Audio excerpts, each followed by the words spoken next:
Hello, I'm Stuart. This is my second video, and today I'll be covering a new purchase that I've made for a Gopro Hero, and here's the little sucker. I got this because I wanted something to take with me when I was vlogging for out and about, and effectively this is alright, but if I want point of view shots, I don't really want to go carrying that on strapped to my forehead. There are attachments and pieces of equipment that will do that. The downside to that is if this thing gets damaged, that's £600. This is quite robust, can take a bit of a kicking and keep on licking, can take a bit of a licking and keep on ticking, but it's waterproof. It's only £100, or if you're in the States, it's only $130. So today I'll be taking it out, using it in its various modes and seeing how it goes. Equipment wise, what you get out of the box, you get some stick and adhesive pads that you can lock this onto. I think this attachment attaches to these. I don't know what the white thing is. I think people have mentioned it in the past that they've noticed that. I think it's some sort of safety stabilizer, so if the camera falls, it's got something to land up, I don't know, roll out of. I ain't got a clue. So you get that, and I think that's all you really. Oh, you get a spare back plate. Now the back plate you get in the box is this one. This is the waterproof back latch. This is the one that comes separate. You can unattach it. It's pretty easy, and I'll come to that in a minute. Effectively, this is the skeleton back. Now the good thing about the skeleton back is it exposes the microphone pickup. I think it's behind there because I've heard some people say that it's quite muffled when the waterproof case is on, but it also gets the exposes the USB port. Now that's useful because if you're doing any time-lapse stuff in a car, or you've got some sort of external power source USB attached to it, it can go straight in, and that will extend the battery life on this, which is about 2.5 hours. Some people have got longer. I think it's dependent on the build of the machine, if that makes sense, because I can't see everyone having exactly the same lifespan on their batteries. There'll be ups and downs, temperature variations, all sorts. So there's that. So that's quite useful. The latch. Now, when I got this, I was struggling. I mean, I'm quite a big bloke. I'm not big as in fat. I mean, I'm big as in I'm tall. And I've got a bit of strength behind me. And I was worried about breaking this because it just wouldn't come off. I was like, how the hell am I meant to get to the back of this device to charge it up? And then I realised after watching a video is that you pinch it forwards and then lift off. And that's how the back unlatches. Which I suppose is quite good because I was trying quite, say menacingly. I was trying quite determinedly to pull it off, and it didn't come off. So that's a big plus. Other gear, I've ordered some wearables. So there's a head strap that I've ordered, and I've ordered a harness, and there's a selfie stick which I probably never use because. Yeah, selfie sticks get you that kind of attention you don't want. Or if it does get used, it won't be a selfie stick. It'll be, oh, look over there stick. But what I also did get is a GoPro head strap. Now this one is on my helmet at the moment, my cycle helmet. The camera will latch onto this. You just undo this coupling here, and it slots. I'll actually try this now, so that's you can see what I'm talking about. So if I just take this base off, this one, okay. So effectively, this just slots in like that, and then at first when I saw these, I thought they were a bit archaic in their method, and then I realised actually no, this is quite clever because it's going back to basics. It's using a simple kind of fastener that's not complicated, but at the same time it's going to provide you with the best sturdy attachment. So I've just safety's sake, because I do not want to break this, I've used a cable tie. However, what I have found is that the material that this head strap band is made with is, I don't know if you see this, underneath it's got like a zigzaggy, I assume they've used some sort of fancy glue gun, rubberized material that's on the bottom. So this is actually quite grippy on this helmet. So it might not be a problem. I just don't like the idea. I've got a head torch that I sometimes put on it if I'm riding around at night. Not so much now because the weather's a lot better, but if I was going to and from work and I had my head torch on, I found that that wasn't as sticky as this, and it would slide on the helmet. So as a safety precaution, I used to fasten a cable tie, and then if it just pop, all it'll pop off, and I don't have this thing bouncing around the gutter, or worse still, dropping on the floor and having me run over it. So there's that. So without further ado, what I'm going to do is I'm going to go out, test the equipment. I'll use it in various modes, and I'll bring it back and conclude. Thank you very much for watching.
So, there you have it.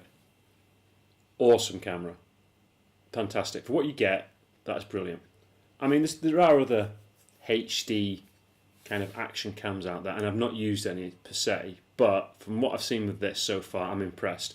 And because I am going to get the 4 at some point, this and all its gadgets that attach to it are accessories. I can't go wrong, really. I've got more bits, more attachments. I don't have to worry about anything. Same memory cards. The only downside for the memory cards, and I'm not really complaining as such, but if you can imagine, if you're out in field using this, the card is tiny. I mean, literally tiny. I mean, this would fit just inside a 5p piece, and if you're American, 10 cents. Well, it's a bit larger than 10 cents, but you know, it's along those lines. So it's not a complaint as such. It's just that it's that sort of size where if you just stick it in your pocket, slight accident, and it's blown with the wind or gone in the washing machine. I don't think they really work well with dry cleaning neither. So all I could think about there is be careful. It's a shame, you know, 30 quid, 20 quid a stick, tab, whatever you call them, card. You're going to be costing you a fortune. The battery pack's a bit of a downer on this. You can't remove it. It's as is. When it runs out, it runs out. If you were using a 4, it runs out. You just pop the hatch, pull the battery out, slap a new one in. I kind of thought a way around this anyway. As long as I'm not going against the elements. If I use the skeleton back, I can get one of those devices that are like a portable battery for a mobile phone, and you can get some of them up to 10,000 milliamp hours. So I buy one of those. If it's helmet mounted, I just make sure it's velcroed and strapped to the back of the not helmet, strap mounted, fastened to the back or something, and then I can run the line into this at a push. I'm not going to go too far out of it. I mean, not really much beyond that I can worry about. I mean, at some point, if I get the 4 anyway, emphasis will be on the 4. But still, it's a good camera, and I do like it, and I look forward to using it more. Thank you very much for watching. This is Stu the Brew signing out. Make a great cup of me.